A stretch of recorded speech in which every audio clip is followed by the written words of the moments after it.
আমি নতুনভাবে আজ চিংড়ি মাছ ভুনা করব। শীতকাল, নতুন টমেটো, ধনেপাতা উঠেছে বাজারে, এগুলো দিয়ে আমি চিংড়ি মাছটা ভুনা করব। আসসালামু আলাইকুম, সবাই কেমন আছেন? আশা করি সবাই ভালো আছেন। আমি আলহামদুলিল্লাহ ভালো আছি। তেল গরম করে আমি পেঁয়াজ কাঁচামরিচটা একটু ভেজে নিচ্ছি, এরপরে আমি টমেটোগুলো একটু ভেজে নিচ্ছি যে কাঁচা গন্ধটা যেন না আসে। এরপরে আমি আদা রসুনের পেস্ট, লবণ দিয়ে দিচ্ছি, দিয়ে একটু নেড়ে চেড়ে এরপরে হলুদ গুঁড়ো, মরিচ গুঁড়ো, ধনিয়া গুঁড়ো দিয়ে আমি একটু নেড়ে নেব। মশলাটা কষানোর আগে তারপরে আমি পানি দিয়ে দেব। পানিটা দিয়ে দিব, দিয়ে ভালো করে কষিয়ে নেব। সব সময় মনে রাখবেন, মশলাটা যত ভালো কষানো হবে রান্নাটা তত ভালো হবে।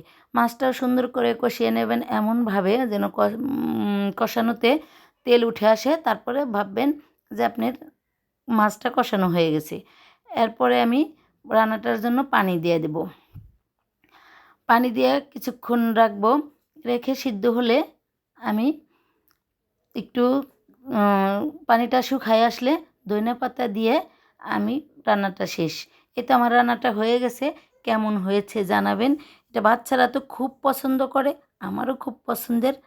আজ এই পর্যন্তই, ভালো থাকবেন। আল্লাহ হাফেজ।